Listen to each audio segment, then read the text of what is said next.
En semaine. Ils sont en ce moment même devant une grande surface d'Amiens, vous le voyez, pour alerter les consommateurs sur leur situation. Pour en parler, nous recevons Dominique d'Ingreville, le président des producteurs de lait de Picardie. Alors les directeurs des grandes enseignes disent vous comprendre, mais n'augmentent pas le prix d'achat du lait. Est-ce que vous prêchez dans le désert ? Pas tout à fait, mais on sait très bien qu'à chaque fois qu'on les voit, ils nous disent on vous a compris, vous avez raison, vous devez être rémunéré de votre travail, vous faites des produits de qualité, vous devez être payé à leur juste valeur. Et encore cette semaine, je sais très bien que les négociations commerciales sont très dures avec la grande distribution qui est très organisée, très regroupée pour nous piétiner et pour essayer d'avoir par exemple le lait au plus bas prix. Alors aujourd'hui, vous sensibilisez les consommateurs. Est-ce que eux peuvent changer la donne ?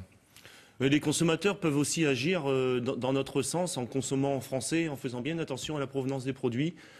Certaines enseignes nous font le chantage du lait étranger et donc là aujourd'hui notre action est plus tournée vers le consommateur en lui disant faites attention à ce que vous achetez et soyez derrière nous. C'est uniquement une question de partage de marge. Nouvelle arme, un radar invisible embarqué dans une voiture banalisée, inséré dans le trafic.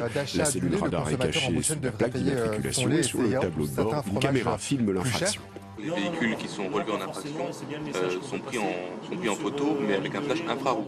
5 à 6 centimes de hausse au producteur, en sachant qu'il y a 21 centimes de marge pour le distributeur. On lui demande juste de partager la marge.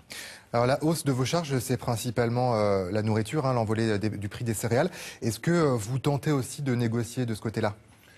C'est très difficile de ce côté-là, puisque ce sont des denrées, les céréales et autres protéines, ce sont des prix mondiaux, donc qui sont face à la spéculation, toutes ces choses-là, c'est des prix mondiaux, donc on n'a pas de levier pour agir sur ces matières premières. Alors au Salon de l'Agriculture, le président de la République, François Hollande, a dit qu'il soutiendrait les éleveurs laitiers, sans trop préciser comment. Est-ce que c'est de nature à vous rassurer ? Tout à fait. François Hollande nous a promis donc une promesse supplémentaire. Je pense qu'il entend notre message. Et nous, notre message, il est clair. On lui redit, on ne demande pas un apport financier de l'État. La situation actuelle ne le permet pas. On demande juste qu'il fasse en sorte que les lois telles que les lois du commerce soient appliquées pour que le commerce, la vente de nos produits, ce soit pas la jungle, quoi. On demande juste ces choses-là aux politiques actuellement. Merci Dominique d'Ingreville, président des producteurs de lait de Picardie, d'avoir accepté notre invitation. On reste dans le domaine de l'agriculture et un autre sujet d'inquiétude. Les agneaux des prés-salés vont-ils pouvoir garder leur AOC ? Les éleveurs de moutons de la baie de Somme se posent la question depuis la fermeture de l'abattoir de Domar en Ponthieu. Les critères de l'AOC sont en effet stricts. Il faut une zone d'abattage à moins d'1 heure de route. C'est devenu un casse-tête. Émilie Monchot et Caroline Leduc. François Bizet ne sait pas comment il va pouvoir abattre ses 220 bêtes en respectant les règles AOC.